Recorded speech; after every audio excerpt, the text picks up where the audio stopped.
Hello guys and welcome to a brand new video. Today I'm here with Overlord Season 4 episode number 7 reaction. Okay, the previous episode, another misunderstanding kind of happened. It was a small little misunderstanding though.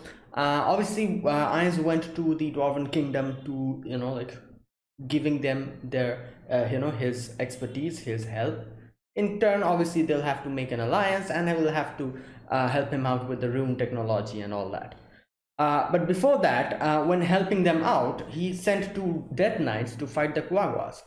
And one of the Quagwas, which was probably the leader of that party, was able to actually defeat the Death Knights by cutting off the bridge and the Death Knights falling down. Obviously, Ice was not there. Ice thought someone actually killed the Death Knights. And now he's thinking like there's some kind of a, a crazy, strong person in the Quagwa's, place who killed two Death Knights. And he's, on guard now. So you know what, like as they say, like it's better to be prepared. So yeah, like good for him, I guess, because he's he's, even though there's no such threat, he's still being prepared. But yeah, he's confirmed now there's some kind of a some kind of a strong person over there. So he's telling Shaltier to be more careful and everything. Aura realized what happened, but she thought that, oh, this is I should not interrupt the Sorcerer King in actually while he was telling Shaltier about all of these things. She was like, yeah, I should probably not interrupt. So there you go.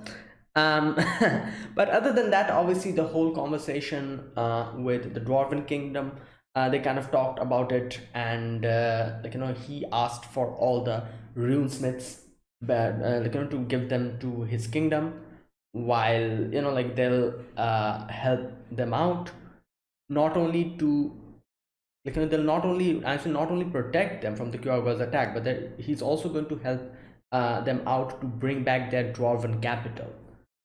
And which is kind of impossible, because the dwarves, for the dwarves, the dwarves knows that it's kind of impossible to get the kingdom back, because yeah, it's not possible. There's not strong enough people to go there and bring it back. And there's also the dragon thing that's going on, so all in all, Ice is also pretty intrigued because he wants to go and see the dragon and see out that. And obviously he thinks like there's some kind of a person who's strong there, because two of his Death Knight is gone. So he's also pretty interested in this. And obviously the dwarves were like, all right, fine, if you bring us back our kingdom, will give us the rune, you guys, the runesmith, and we'll also form an alliance with you, trading and stuff. And also in the end, Ice also kind of asks the runesmiths about if they can actually how much how many runes can they inscribe on one weapon. And they said like something like 5 or 6, but Ice has like a weapon which has like 20 runes on it, which was made by one of his guildmates. So yeah, all that stuff. So now we're currently on our way to the to bring back the old capital. So yeah, let's see what happens. This is episode number 7, so let us begin. All right, I'll be putting the subtitles and the timer here, sync it to whichever is your preference, and let's get started. Okay, here's the countdown. 3, 2, 1, go.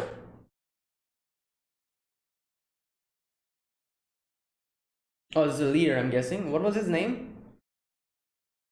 Um.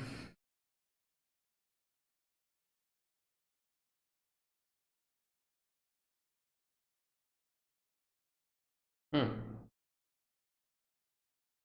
Golem's wearing black armor.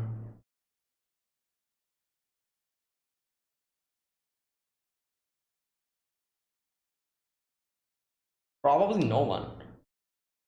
Clan Lord. Okay.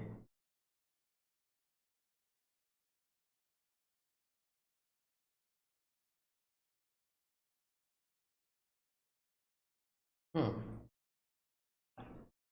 Oh, he's the Clan Lord. Okay.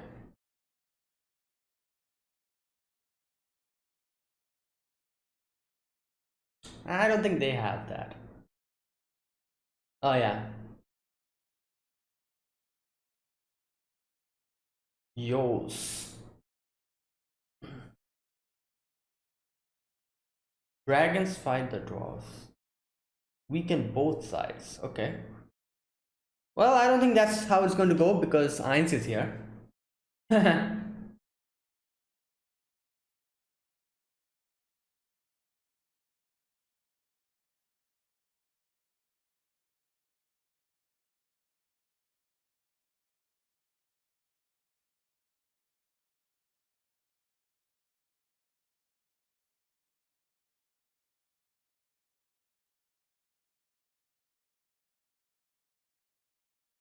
Okay, these are the dragons.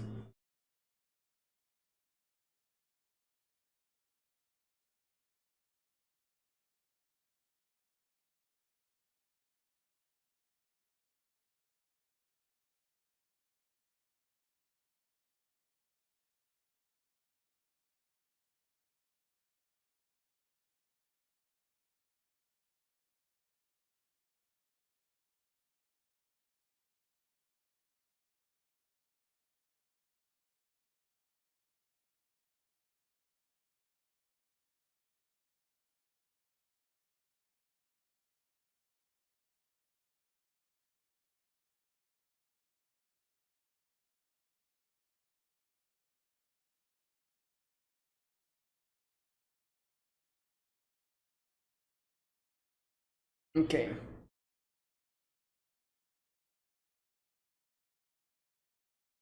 Frost Dragon Lord. Now, dragons love their treasures, like you can see. Olasar Dark.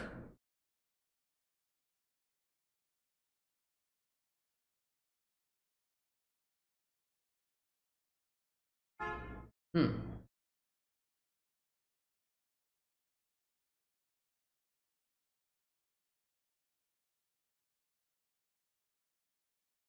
Fitting reward. More treasure.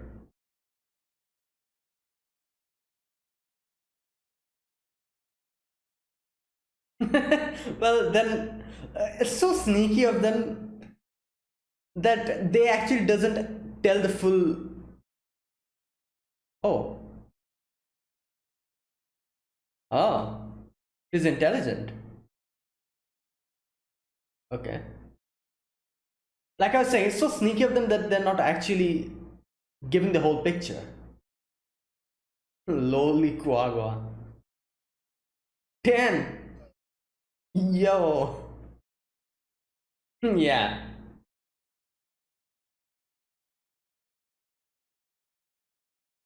Damn, 10 times means a lot.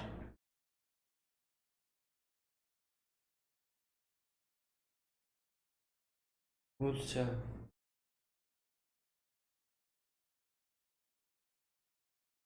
Ejinmal.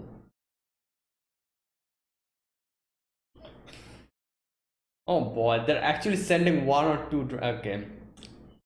Ah, this is bad. Impossible. But he's a shut-in?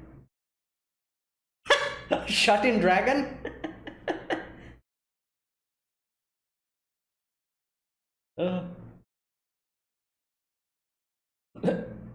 he's like, oh yeah.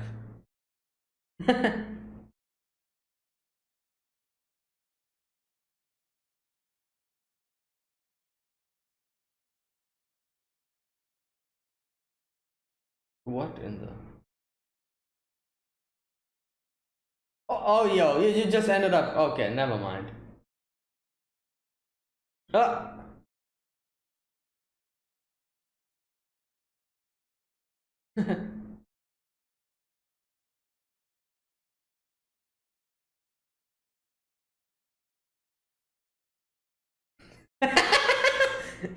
Ah.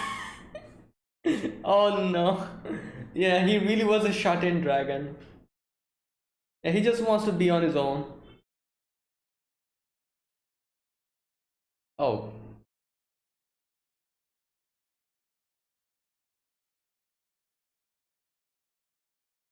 okay, here we go. There's another. Yep, not the full picture.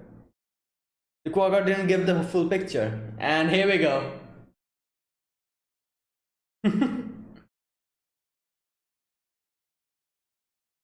He's more than that. He's more than that.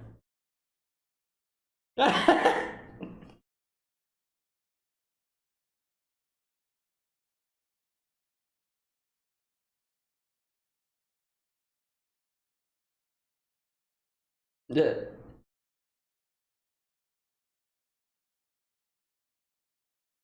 nah, I'm the sun.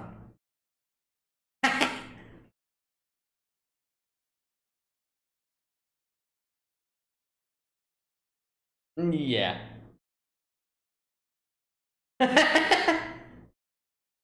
Exactly. Oh no. Oh no. Oh no. Oh my god. He realized. He's like, nope.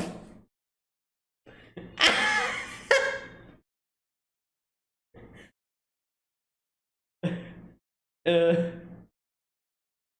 the coworkers are gone. Ultimate admiration. He's intelligent. He knows what to do.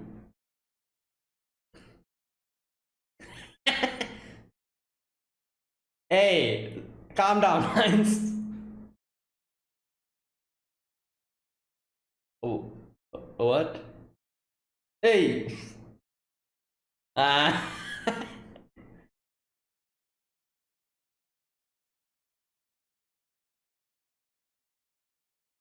I don't think so. I think he just keeps in his room. That's why.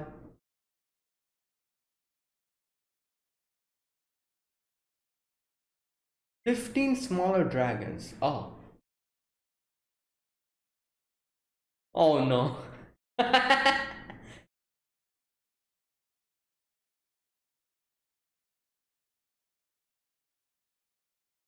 Oh damn, what in the. Hey!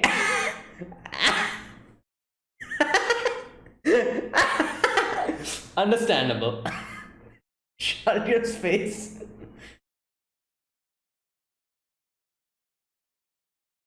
Oh really? Wait, what? Ah,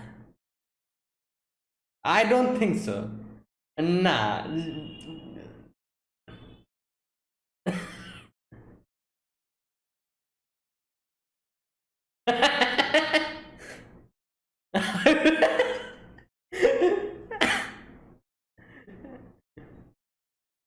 What the hell?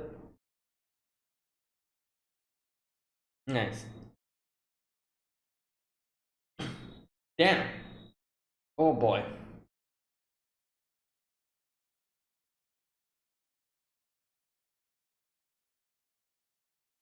Ola Sutta. Hmm. Yeah. Probably. Or no. Wait. Okay, okay.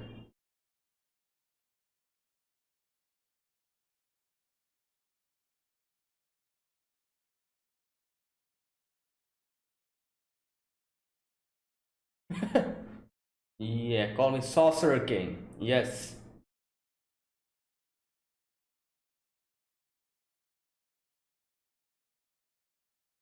Oh.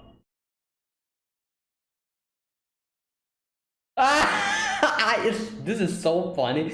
Imagine seeing your son who you gave the order to go and defeat someone, and he comes back with that person. Oh, I don't think they're going to do that. They're too prideful. Skeleton. Ah,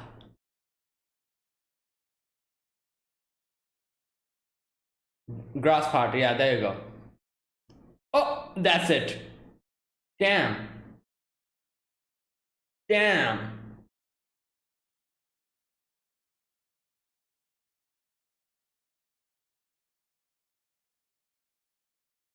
Oh my god. Uh, okay. Okay. Wow. Wow. Damn. This is just.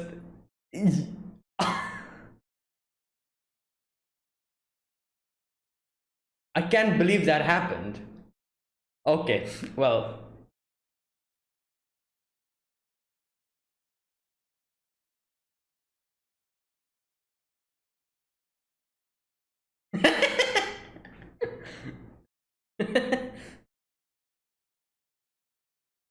Oh, this is one of those. Oh, it's like a Master lock pick. Oh my god. Wow. That's amazing. This is going to help a lot, you know, especially the economic condition.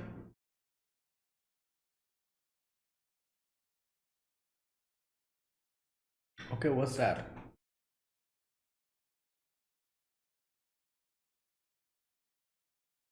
Okay.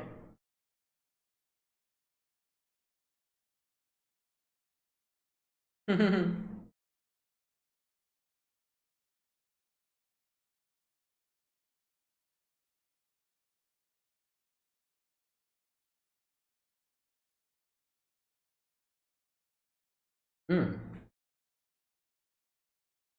Yeah.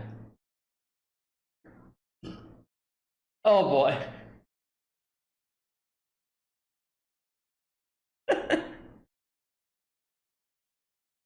Yeah. And he knew that.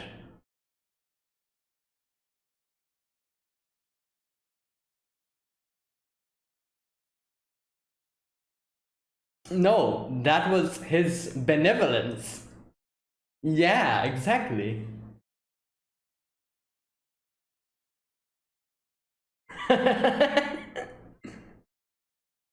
Oh my god. Shutter is correct actually.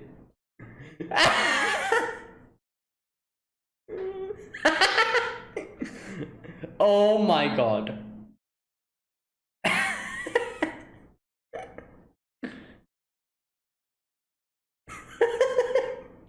Wow.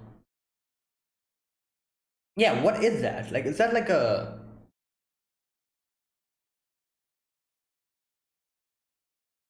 Hmm. Golems don't fly, you know?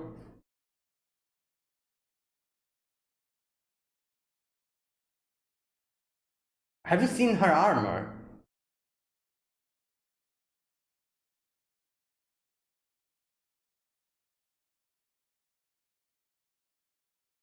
If they actually. Okay. Hiryu.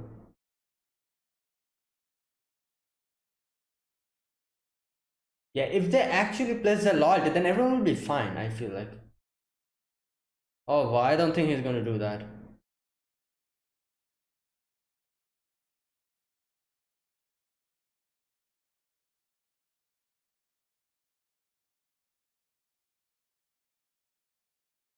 Yeah? Oh, so you want to see our power? Yeah, they want to see the power. Okay.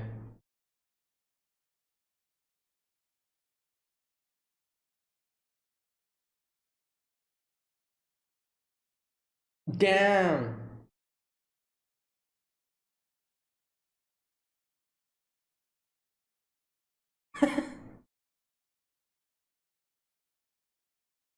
Oh boy.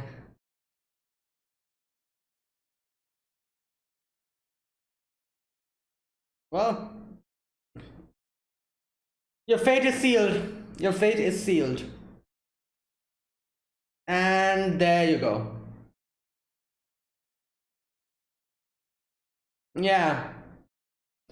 Ugh. Damn. Quick!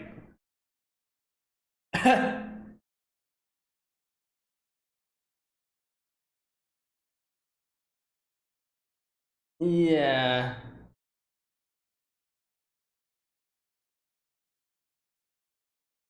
Oh.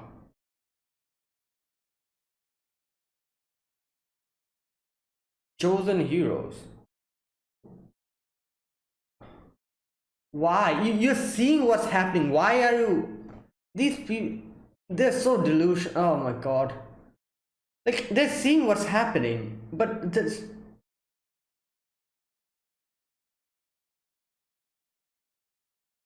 Oh god.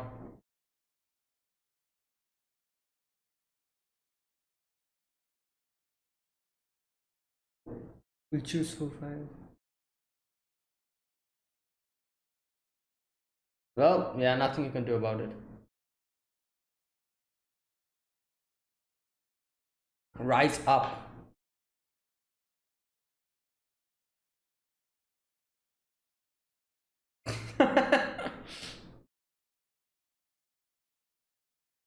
Well, yeah, I guess.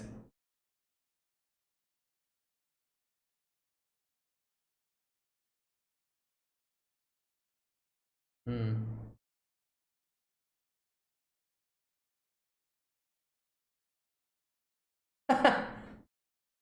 Oh, who's that? All right, you're dead. Ah, another corpse. Nice. Another corpse. Yeah.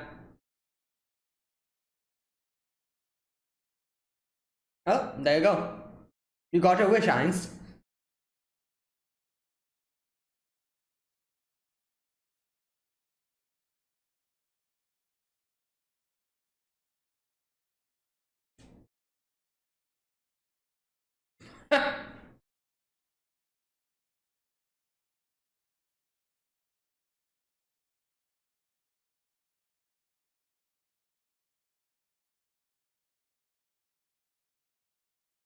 Damn.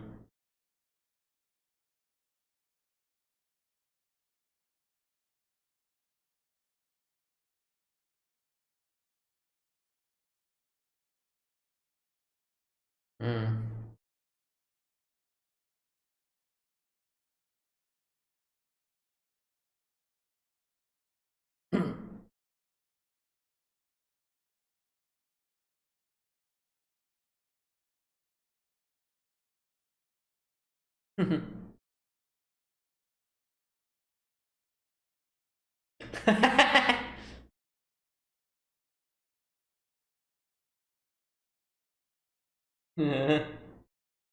Oh boy, here we go. Here we go.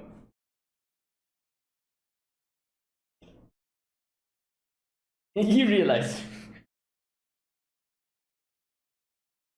Did he realize? Yeah, he realized. I wonder how what he's going to say. They're like, he's like, what?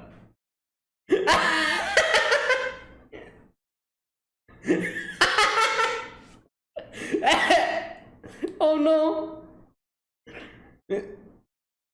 Ah.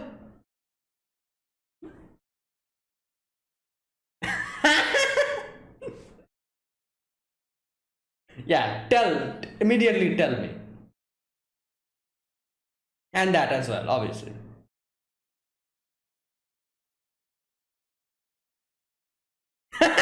What is this music? Oh boy. Oh, oh nice.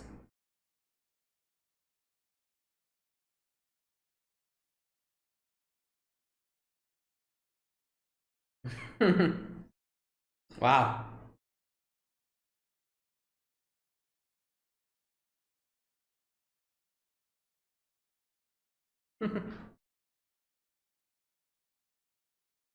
Hmm.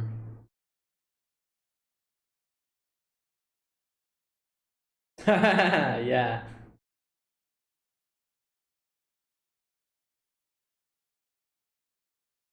exactly. This is what I was saying, like they'll be like, oh wow, they're going to live a good life over there.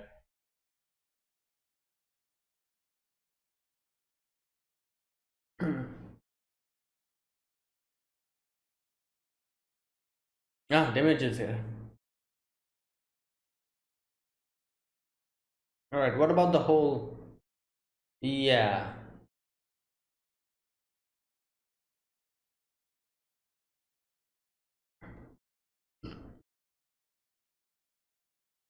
yeah.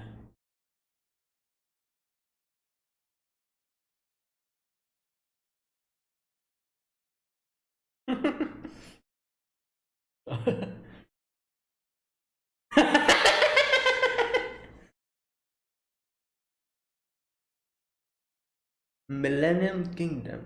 Brain on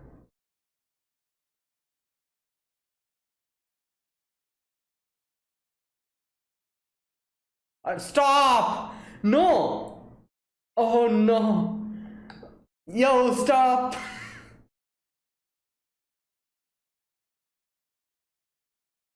Oh, yeah. At this point, yeah.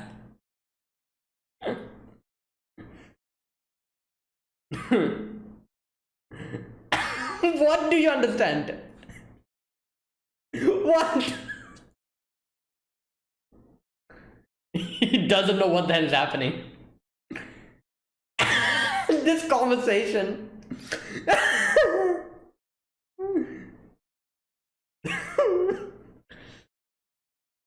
Wow. Oh, great. Yeah.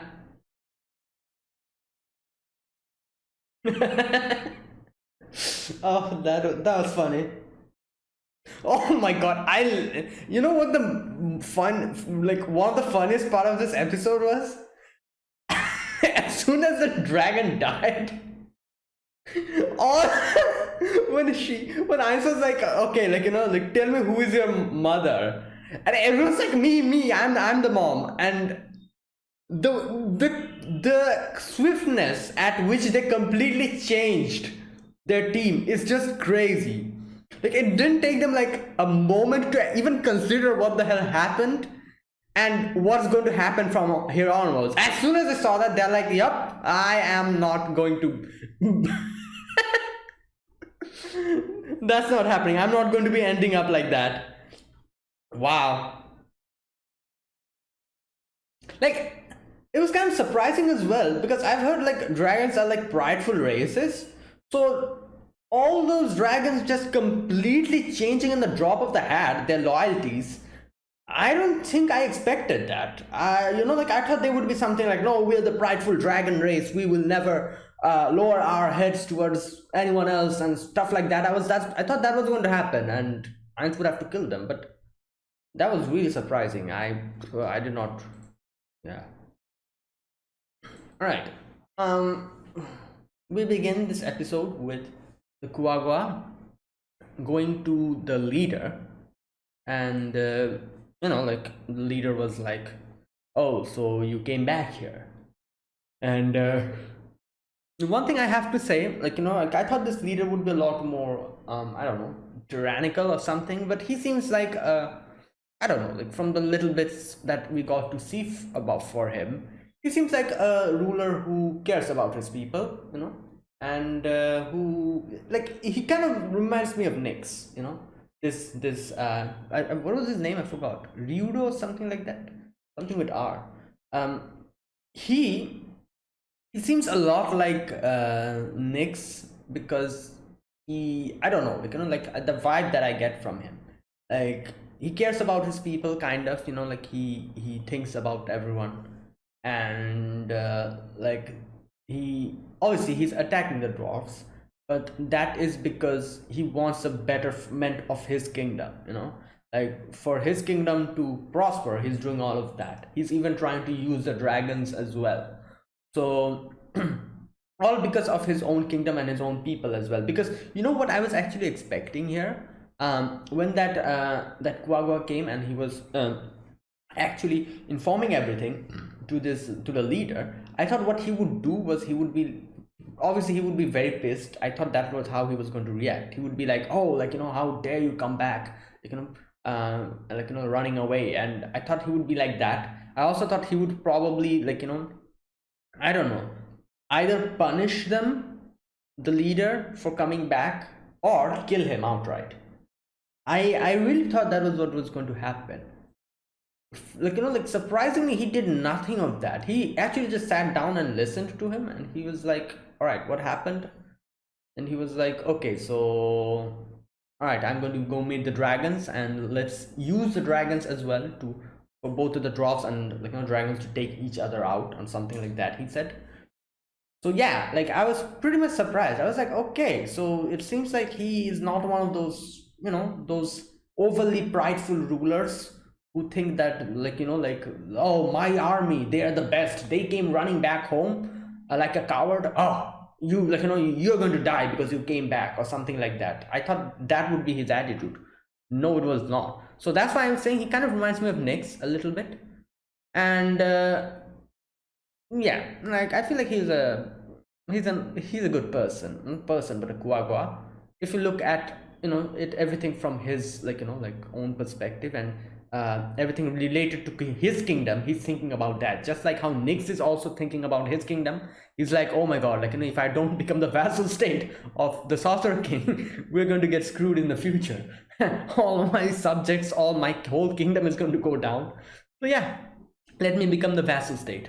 So thinking of his kingdom, thinking of that, he's doing all of that. Similar to that, I feel like this Kuagawa was also someone like that. I don't know, that's just the vibe that I got from him, because I don't know why, but I had a very different impression of him in my head. But as soon as I saw him, I was like, okay, he's not doing any of that thing that I thought he was going to do. And he was also not overly prideful. Obviously at the beginning he did not trust when Shaltia said like, oh, like we're going to kill you off, and he was like, oh, how can how can two individuals do so many things? But yeah, he realized his mistake very soon, and he was like, yeah. But anyways, and you know what's so funny, like in the end the Kuagawa said something like, oh, like we'll have to wait, like if 10,000 Kuagawas are left, we will rise someday. I remember kind of a similar thing happening to Nyx as well, when Nyx also said something similar to this, but he said something like, oh, like like let's bide for our time, and we will surely be able to actually bring down Ice. And that's why he actually tried to join hands with the slain theocracy. And like the funny thing is, you see what happened to Nyx. In the end he realized like he cannot do anything.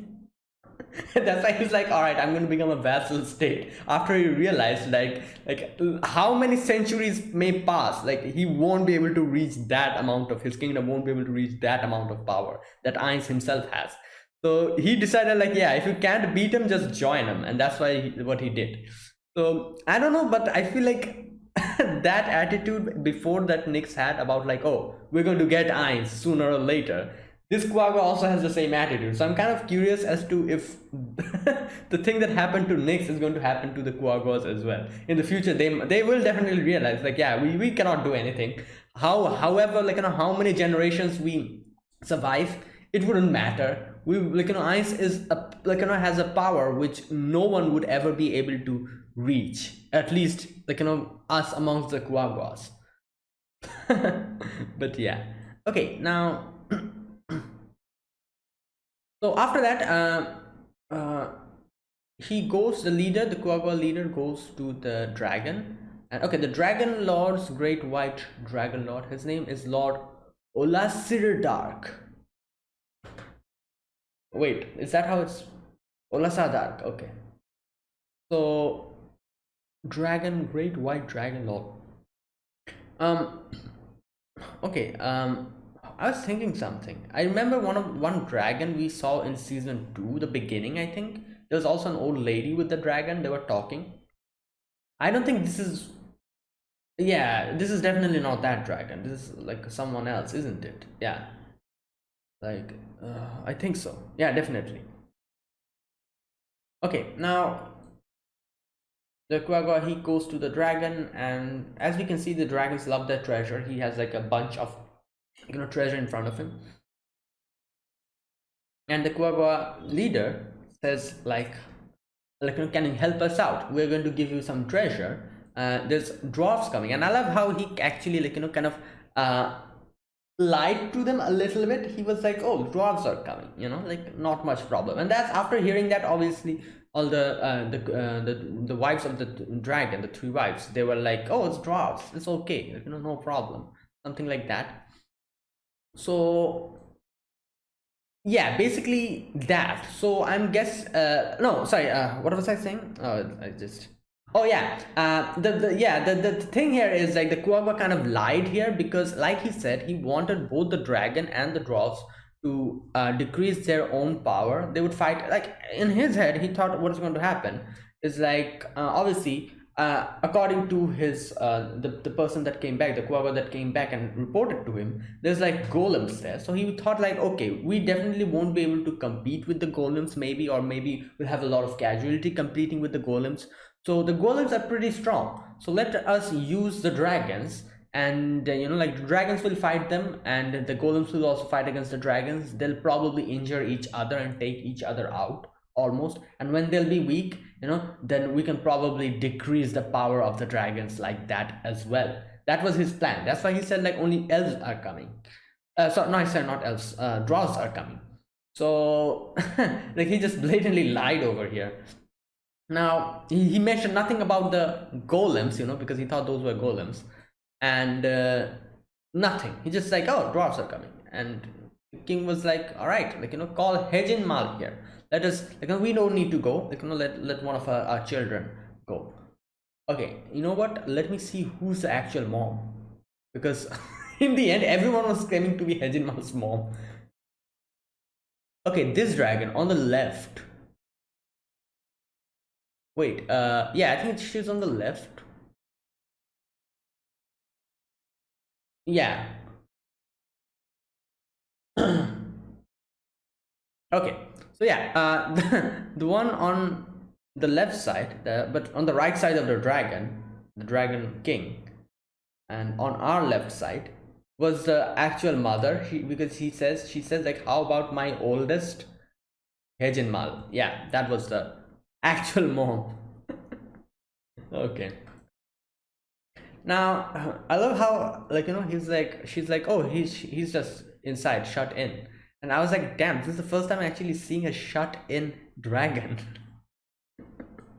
Uh, and the dad was like, oh, let's just break down the, like the door, and the mom was like, but like you said, you shouldn't destroy, like, injure, like, do something to the castle, you shouldn't break it. So he's like, all right, fine, I'll go and bring him out. And he goes and drags out Hejinmal, and Hejinmal obviously is not happy about this at all, because he's kind of like a, like, person who likes to stay, like, like doesn't want to get into violent situations.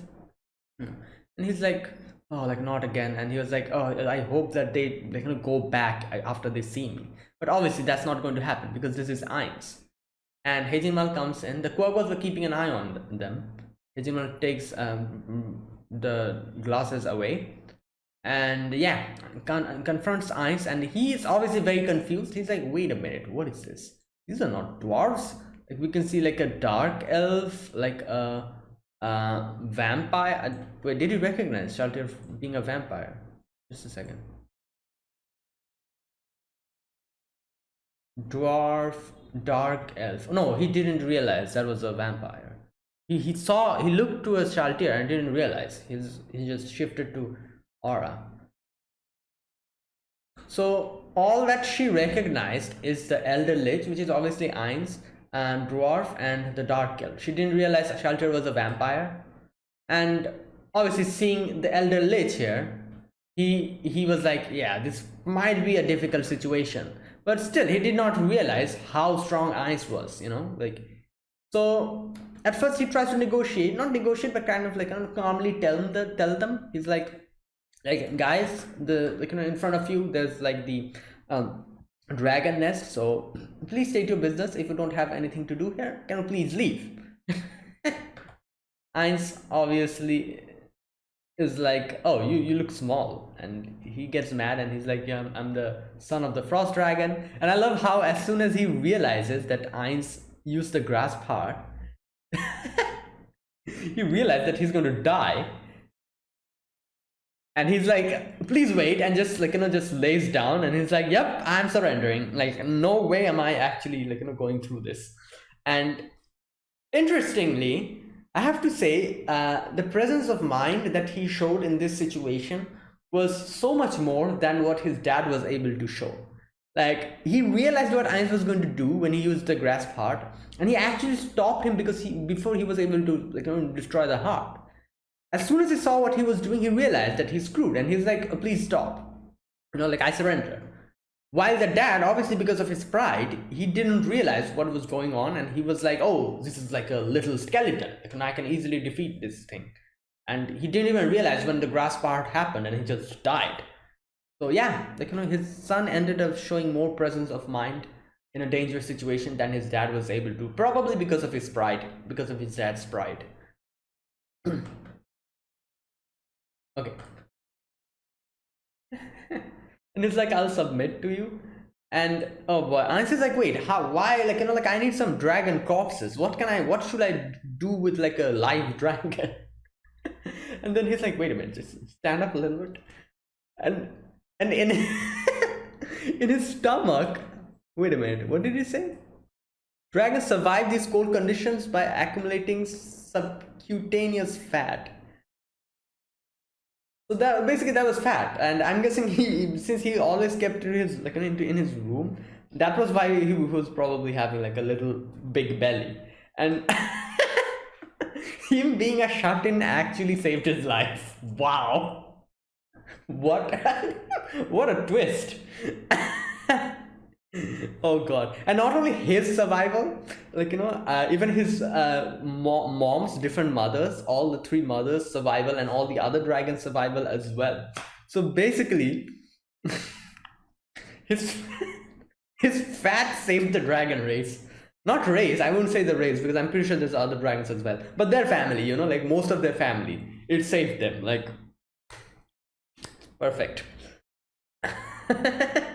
Because technically, because of that, because of the fat, Ainz didn't kill him, and asked him, and and Gondo said that please don't kill the mom, and it kind of the effect, like one after the other, it kind of became a chain reaction, and in the end Ainz ended up sparing most of them, mainly because of his fat. It started with the fat and ended with no one getting killed, most of them. Okay, so and Ice was like, oh, so you're one of the rare species, aren't you? All right, I'm going to keep you alive. Now, what's his name? Ice. Yeah, Ice actually ends up giving Aura his his responsibility, and he's like, yeah, from here onwards, Aura, you are like his master. So yeah, do what you want. And Aura uses the I don't know what that was like. They doesn't actually explain what that was. That same powder thing, that purple smoke, Aura also does that later on, to the other the Kuaguas. So I wonder what that actually was, because seeing that, hey, wait, what was his name? I forgot. Heijin Mal. Yeah, I forgot his name for a moment. Hejinmal. All right. So as soon as she does that, or does that, Hejima starts pissing himself. So I wonder what that was, because she also used the same thing for the Kuaguas. And after he pissed himself, obviously, he's like, oh, I'm so happy that I ended up peeing myself. And now Ainz says it can be helped, because I've also heard of this, dogs pissing themselves. I don't have a dog, so I don't know. He says I've heard something like this from Ankoro Mochi Mochi before. Told me that her pet dog always urinated when it got excited. I've also heard of this, but yeah, I don't think that happens all the time. But Ainz is like, yeah, that happens, and obviously everyone's like, oh, okay, yeah, like our wise king is telling this, obviously it happens. And Shalter is like, should we start doing that as well? And I'm like, please don't do that, because half of the time whenever Ainz breathes, or even if Ainz breathes, everyone is happy, and everyone just starts just, I don't know, just getting so elated with every little thing that Ainz does. So I'm guessing 24/7, all these, if Ainz actually said that, yeah, you should do that, 24/7 all of the the floor guardians would be probably pissing themselves. As soon as Ainz even walks, talks, breathes, I don't know, looks at you, yeah. So that's definitely not a good idea. And Ainz also probably realized that. Ainz is like, nah, definitely don't do that ever again. And he's like, if you do that, I'll just go unconscious in shock. So please don't do that. And I love how Shalter is like, don't worry, Lord Ainz, I'll never do something like that. The change in, oh my god. Okay, now obviously Ainz says that, all right, we're going to kill all the other dragons. And obviously Hejinmal was like, oh my god, like this is not good. And Ainz brings Hejinmal in front of the throne room. And yeah, Gondo was like, you know what, like, Sorcerer King, you should at least spare the mom, because like it would be in front of him, like Ainz would be killing his parents in front of him, so at least spare the mom. And Ainz was like, okay, you know what, okay, I'll allow that. And Henjinmal was like, all right, okay, good. And like at least one of one of my, like at least my own mother would be at least safe. And yeah, now they get in, and I love how, like, this is the whole scenario. Like, I was like, imagine, like, you telling your son to go and defeat someone, and your son ends up allying with that person and bringing him back to you. Oh my god, like, the Dragon King was like, what the hell are you doing? Like, have you gone mad, my son? And first of all, another thing, like, I have to say that the son is a lot more knowledgeable than the father, because the son, like, Hejinmal, was able to actually realize that this was an elder lich. His dad says that it's a skeleton, and I'm like, what? You think that's a skeleton? With that amount of, like, what do you call it, like those things that he was wearing and everything? Skeletons are not like that. So yeah, like, so I'm guessing the reason behind this is probably because Hejinmal always keeps to himself. He probably reads a lot of books and stuff, and he knows a lot of things. That's why there were so many sections where he uses his presence of mind so quickly. The section when he sees that he's going to use Grasp Heart, he probably realized he's going to die if that goes on, so he, like, surrendered then and there. He even realized that, like, he wasn't able to recognize Shaltir probably, but for Ainz he was able to realize this is an elder lich, and he's a lot strong than any one of us. So all these things he was able to realize just because he was probably a lot more knowledgeable than any of the other dragons here. His dad obviously, like, misidentifies Ainz. The first thing, he's like, oh, what are you, a skeleton? And then he thinks that, like, like he can take Ainz, take care of Ainz himself, and all the misconceptions and everything. So yeah, there you go. Like, I guess ignorance became the actual reason for his fall. While Hejinmal, because he was not ignorant, he knew, probably from reading books and stuff. I'm just assuming that he read a lot of books or something, and he's a lot more knowledgeable. He survived. So there you go. And Ainz was like, it's painful to converse with someone this witless. There you go. Ainz is like, you're actually calling me a skeleton. All right, you're down. And obviously the dad was like, oh, I'm going to kill you. And Ainz just uses Grasp Heart and just squashes it down. He dies then and there. My god, I thought there would probably be a battle or something here. Little did I know that this is what was going to happen. Ainz is just going to walk in and just going to use the Grasp Heart to just kill him. Yeah. And oh my god, the wives, they're just like, what in the hell happened? And yeah, this part, I don't know, like, this part was so funny, even though, like, like, it's kind of sad because Hejinmal lost his dad over there. But oh my god, the way the wives actually turned sides. Ainz is like, which one of you is your mother? I'll kill the others and you and use their valuable parts. And everyone was like, I am. Hejinmal was like, what? And okay, Ainz himself kind of, like, I wonder if Ainz didn't say that, what would have happened here? The dragons would have probably started fighting against each other and be like, no, I am the mom, and the other one would be like, no, I am the mom. But Ainz actually gave us like a lifeline here, them a lifeline. He's like, oh, do you mean you have a birth mother, a mother who raised you, and a mother who warmed your egg? And Hejinmal was like, you know what? Yeah, this is perfect opportunity to take this, like, opportunity to take this thing. And he's like, yeah, like all three of them. I have three mothers. And there you go. All well that ends well. I guess none of them end up getting killed. And Einstein is like, yeah, like I promised you, so I definitely have to save all of them. Like, he's like, all right, fine, like no problem.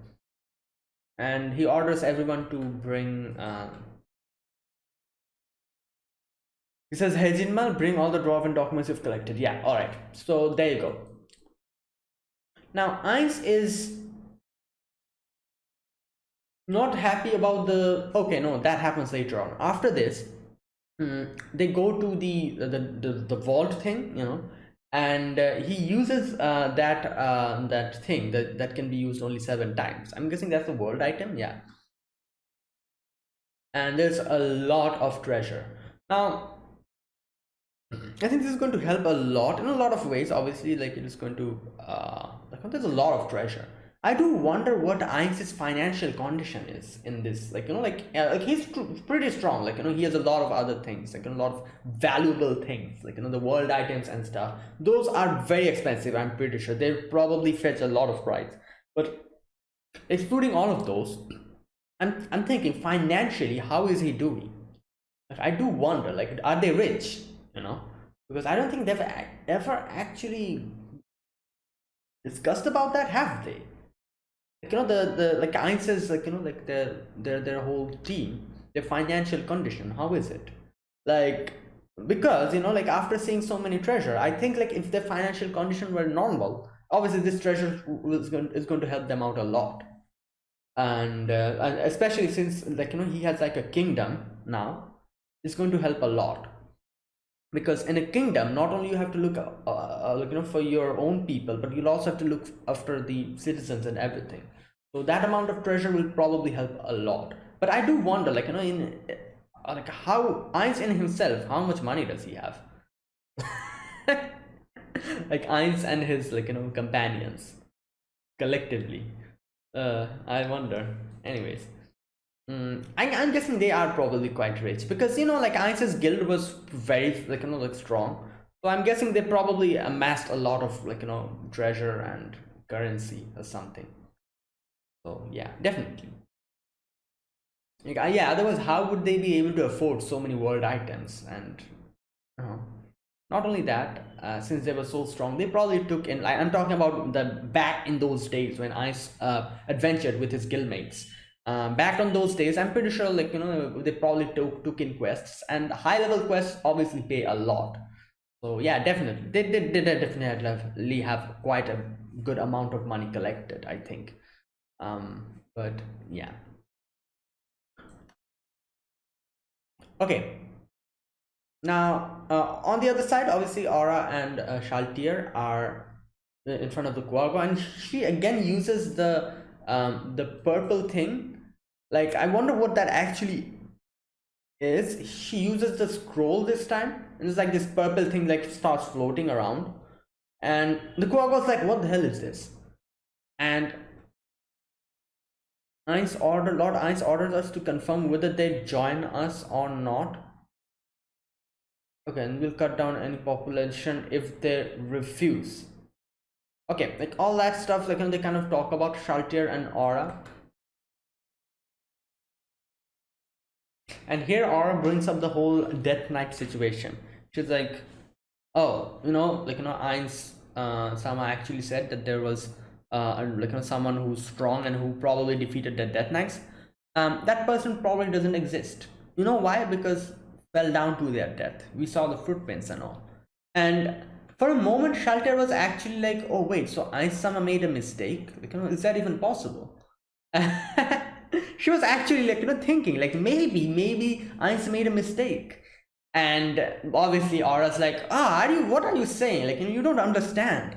Like, he knew it, and even though he knew it, he he continued saying that because okay, where's that part? She says like Ainz looked at me and told me to keep quiet. Okay, I guess Ainz Sama guessed incorrectly. Shutter is like, oh, was that from my side? He wants you to keep thinking of all the possibilities. Yeah. Okay, so yeah, basically that. Like, she, like, for a moment, Shaltir was kind of like, wait a minute, so Ainsama made a mistake. Or I was like, obviously not, like, you think of it, what he wanted to do, why did he actually, like, he realized what I was trying to do. And when I was going to talk about the Death Knight, he actually told me to keep quiet.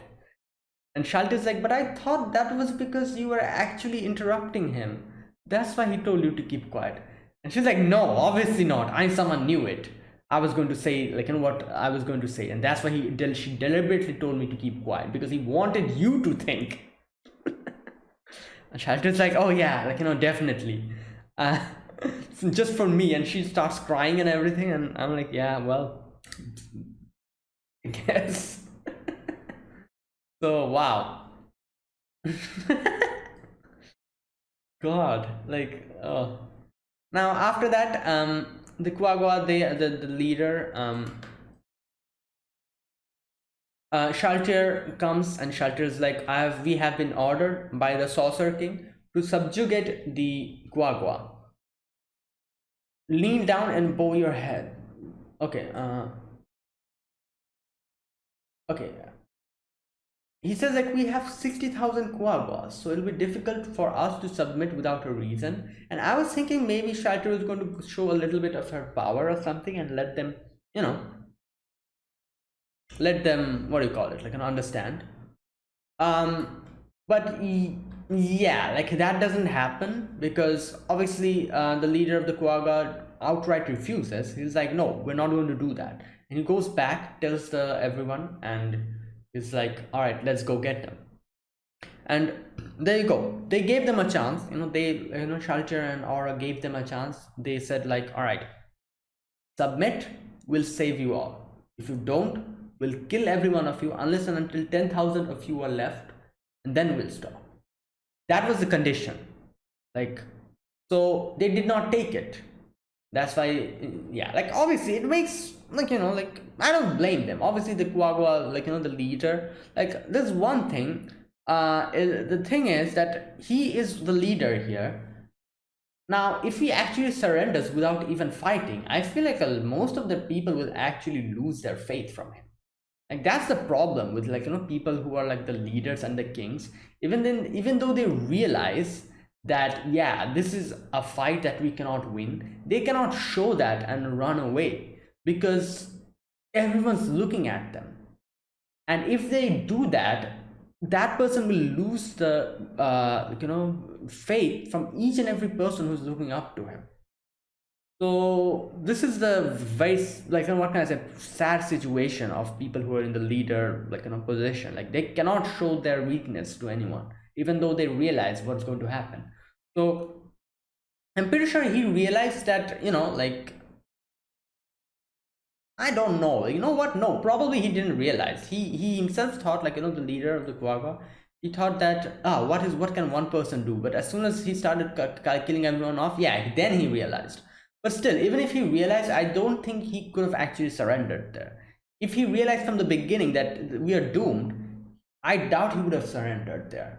Because then, like, what's going to happen? He would have surrendered, everyone would have lost faith in him. He wouldn't probably be the king anymore from that point onwards, or the leader anymore. So yeah, there you go. But at least a lot of people wouldn't have died. Not people, but a lot of Tuagos wouldn't have died.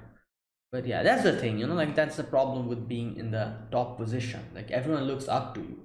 So small little mistakes, small little, like, things show, like, as small little weakness, everyone is going to hold you accountable for everything. So yeah, this is a pretty, like, difficult situation. But either way, when they start killing everyone, the leader, he realizes, like, yeah, this is impossible. And I love how he says, like, why didn't they show us this power from the beginning? And he's like, if we realized this was happened, at least we could have thought of something else. At least we would have surrendered, at least. Like, why are they showing us the power now? And I'm like, you know what? I kind of understand where he's coming from, because yeah, like, I feel like if they actually, like, if Shalter actually showed them, like, a fragment of their power, they would have probably realized, and they would have probably surrendered then and there. But yeah, it's too late. Okay, where's that part? This part. What is the Sorcerer Kingdom? They should have shown us how strong they were from the start. Oh, why didn't they show us first? Oh boy. Yeah, I feel you. Now, okay, obviously everyone, like a lot of them dies unless and until there's like 10,000 of them left, everyone will die. And okay, Ainz has gathered all the dragons, and Ainz is like, it's fine that they are submitting to me, but I wanted some dragon corpses. Like I wanted something like a little bit of their raw materials and everything. And while he was thinking that, one of the dragons, they're like, oh, I'm not going to listen to this person, that, this and that. And Anis is like, oh, you know what? This is perfect opportunity. I actually got an excuse to kill the dragon. And he just immediately uses grasp heart and kills the dragon off. And he's like, yeah, raw material acquired. Nice. At least I got like one corpse. Not one, but two. But the king dragon is also there.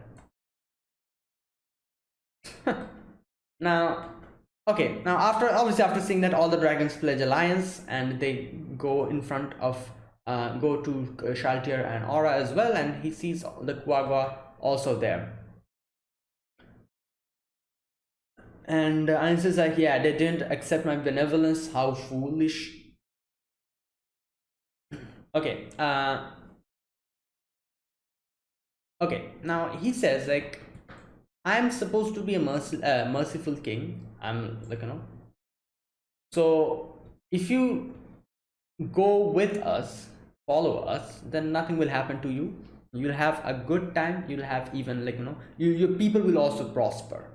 And like the Quagga leader does say that, yeah, we and our descendants are going to serve you body and soul. But like I do remember him saying before that, yeah, like like our time will come. So I do wonder if he has the same sentiment now. Has he actually changed his mind, or is he still has that type of a plan? He's still actually thinking like, oh, maybe someday we will be able to rise up again. I wonder. Anyways, now after that, Ainz is like, oh, you both of you did a good job. Have you guys seen a strong person over there? Because my death knights, they died. And I love how, wait a minute, where's that part? Where's that part? He actually realizes what mistake he made while talking about it. He says like, then the ones who defeated the Death Knights in the Great Chasm, and he was saying that and he realized as soon as he said that Great Chasm, he's like, oh, and immediately he takes them aside. He's like, Shaltir, Aura, come here. I need to talk to you separately. And I guess he was going to say like, actually admit his mistake and say like, oh, like it was my mistake, like it was my lapse of judgment. And that's definitely what he was going to say. Obviously, Aura and Shaltir has some different ideas. They're like, oh, we know, Lord Ainz, like, you were actually like, letting us know and learn about it. You knew everything. That's why you told Aura to keep quiet, because you were actually teaching me. And Shaltir starts crying here. You said that deliberately to help me gain some insight and some experience. And Ainz is like, yeah, definitely. Yeah, that was what I was planning. Yeah, you're right. Like, oh, like, good job. You actually understood what I was trying to do. And he's like, okay, like, he's like, there might be mistakes I make in the future or decipher things incorrectly. Keep that in mind. And Shalter is like, like, I can't imagine a supreme being like Lord Ainz doing that, but I shall do my best.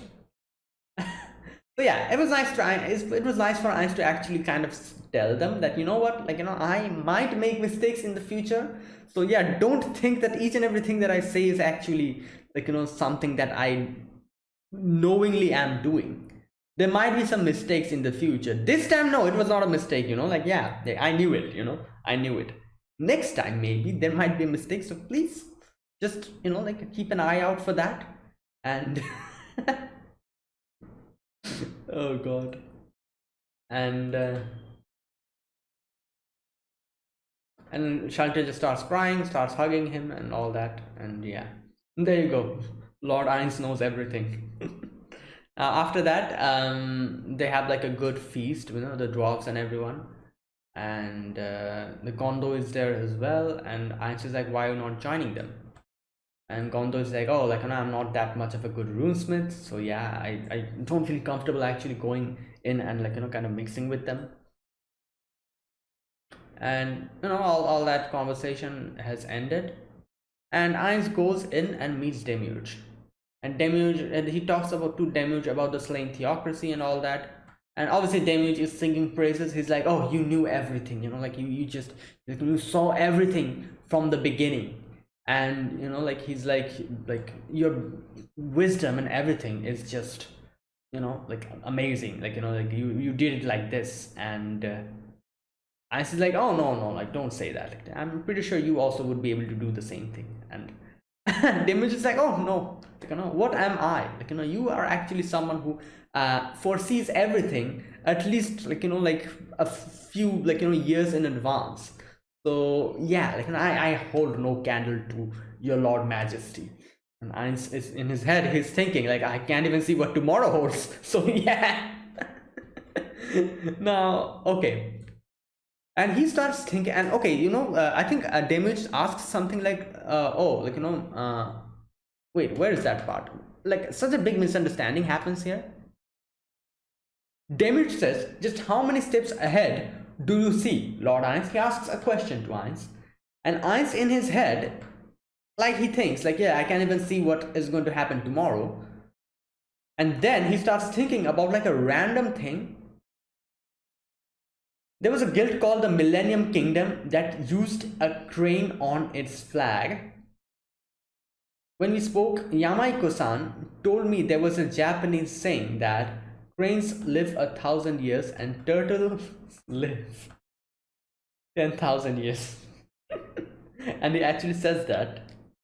Demiurge was like, oh, 10,000 years. So Ainz-sama can actually see the future, like 10,000 years. Like that's how his foreseeing power is. Demiurge is like, oh, like I should have guessed. Yes, 10,000 years, definitely. That far ahead.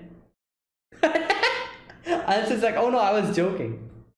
Demiurge is not listening from here onwards. He's like, now I understand a lot of your strategic moves. And he starts making up some own theories about what Ainz probably would have thought. Obviously, Ainz has not thought of any of that. But Demiurge says something like, so your growing use of the undead as physical laborers is due to the increase in war's dependence on you. And he starts like kind of spouting out all these like theories, and Ainz is like, what is happening? Why is this happening? And Ainz is like, I'm not thinking that deeply into things, Demiurge. Like he says a normal thing, he's like, no, Demiurge, you're wrong, like I'm not thinking that far ahead. And Demiurge is like, oh, I see, I understand. And Ainz is like, what do you understand? Please be at ease. I will keep your words within my heart. I really don't understand. I don't know what Demiurge realized from that when Ainz said like, I'm not thinking that much ahead. He probably thought like, oh, he's like, he's saying that he has not thought that much ahead. He probably thought even more ahead. That was what he was doing. I think that was probably what Demiurge was thinking at that moment. And that's why he's like, oh, I understand, Ainz-sama, you're even like thinking more ahead of that. And Demiurge is just like like saying that, and Ainz is like, I'm depending on you, Demiurge, and starts laughing. And Demiurge is also laughing, like both of them are laughing. Demiurge is probably laughing, thinking that Ainz is thinking of some kind of grand scheme of his, which is probably going to help in the subjugation of the world. And he's probably like just like thinking of what he can do with his like with his influence and everything, and thinking like thousands and hundreds and thousands of years ahead in the future.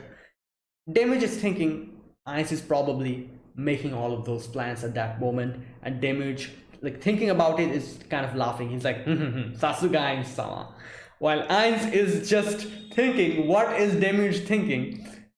I don't know, and I don't know what's happening. And let me just laugh for the time being, just because Demirj is laughing and he's also laughing, and both of them are laughing, and I'm like, yeah, this is perfect. Sasuga Ain-sama. And yeah, that's where it ends. Wow, another huge misunderstanding. I feel like this season should be named the season of misunderstandings. It starts with so many misunderstanding and keeps escalating. The whole thing with the Knicks, like that whole misunderstanding, this misunderstanding, like it's going on and on and on. And yeah, this season 4 is definitely the season for misunderstandings. And like Ain's just like doing nothing and still somehow accomplishing so many things that he doesn't even realize he's accomplishing, while all his other subjects or subordinates, they are just singing praises of Ain-sama as to how magnificent, benevolent, like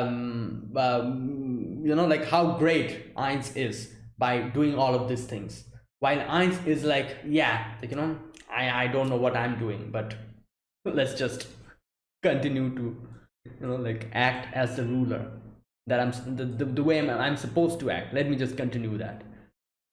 Yeah, that was it. That was this episode. This was episode number 7 of Overlord season 4. If you guys enjoyed this video, be sure to press the like button, subscribe if you're new to the channel or you haven't subscribed. Comment down below anything you want to say, anything you want to let me know, and I'll check them out. And that is it, guys. Thank you for watching, and I'll see you guys next week with another episode of Overlord season 5. Until then, goodbye. Season 4, sorry. Until then, goodbye and have a nice day.